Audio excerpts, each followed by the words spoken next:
ನಿಮ್ಮದು ಕಸ ಕಚ್ಚೀನಿ. ಹಾಂ ಅಲ್ಲಿ ನೋಡಿ ನಿಮ್ಮ ಬರೋಬ್ಬರಿ ಚಟ್ಟಾನ ಬೆಳಿಗ್ಗೆ ಬಿಡ್ತೀನಿ ಮತ್ತೆ.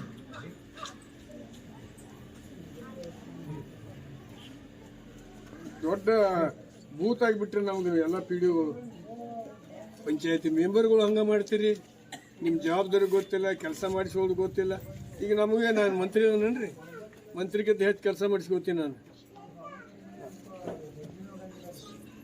ಹಾಂ ಮತ್ತೆ ನೀವು ಹಂಗೆ ಪಂಚಾಯತ್ ಮೆಂಬರ್ಗಳು ನಿಮ್ಮದು ಕೆಲಸ ತೊಗೋಬೇಕ್ರಿ.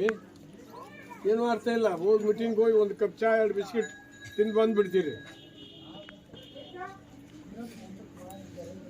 ಪಂಚಾಯತಿ ಪಿ ಡಿ ಒ ಅಂದ್ರೆ ನಿಮ್ಮ ಕೈ ಒಳಗಿನ ನೌಕರದಾರಕ್ಕೆ, ನಿಮ್ಮ ಸಾಹೇಬ್ರಲ್ಲ ಅವರು ತಿಳ್ಕೊರಿ. ಈಗ ಯಾಕೆ ಮುಂದೆ ನಿಲ್ಸ್ಕೊಂಡು ಹೇಳಕತ್ತೀನಿ, ನಿಮ್ಮ ಸಾಹೇಬ್ ತಾಲೂಕಿ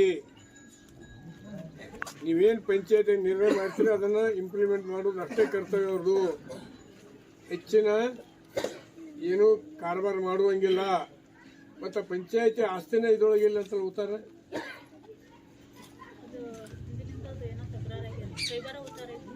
ಮಾಡಕ್ಕೆ ಅಂತಂದ್ರಿ.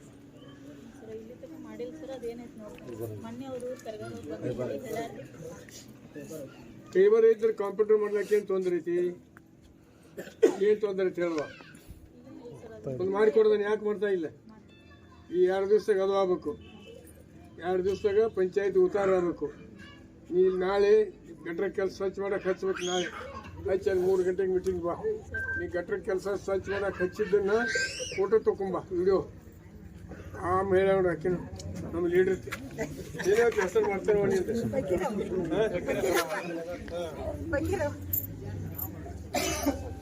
ಅಲ್ಲಿ ಒಂದು ಏನೋ ಗಟ್ರ ಹಾಕಿನು ಎಷ್ಟು ಗಟ್ರ ಎಲ್ಲ ಸ್ವಚ್ಛ ಆಗ್ಬೇಕು. ಕಟ್ ಮಾಡಿ ಹಾಕೋಲ್ಲ ಕೆಲಸ ಮಾಡಿ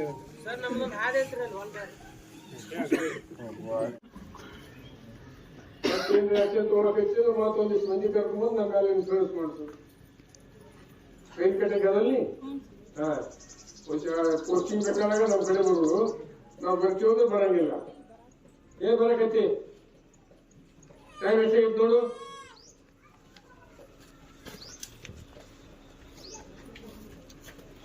ಈ ಊರಾಗ ನರೇಗದ ಏನ್ ಚಾಲ ನೋಡಿ ಇಲ್ಲಿ.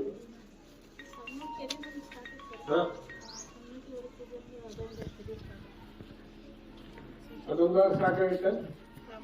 ಊರಾಗ ಏನ್ ಕೆಲಸ ಅಂಗನವಾಡಿ ಕಟ್ಟಡ ನಮ್ಗೆ ಮಾಡ್ಕೊಳಕ್ ಬರ್ತೈತಿ. ಎಸ್ಟಿಮೇಟ್ಸ್ ಮಾಡಿಸೋ ಅದನ್ನ ಅಂಗನವಾಡಿ ಕಟ್ಟಡ ಎಸ್ಟಿಮೇಟ್ಸ್ ಮಾಡಿಸು. ನಿಮ್ಗೆ ಜಿಲ್ಲಾ ಪಂಚಾಯತ್ ಶಿವರಿಗೆ ಪರೀಕ್ಷೆ ಕೊಡಿಸ್ತೀನಿ. ಇದ ನಮ್ಮನೆ ಆದ್ರೆ ಸಸ್ಪೆಂಡ್ ಮಾಡಿಸ್ತೀನಿ ಅಂತೀನಿ.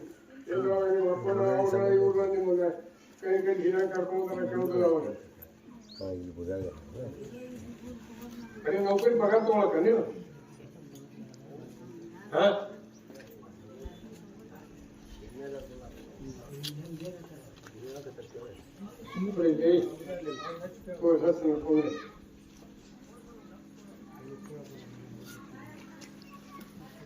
ಕೊಟ್ಟು ಕೇಳ್ಬೇಕ ಮತ್ತೆ ಕೇಳ್ಬೇಕಲ್ಲ.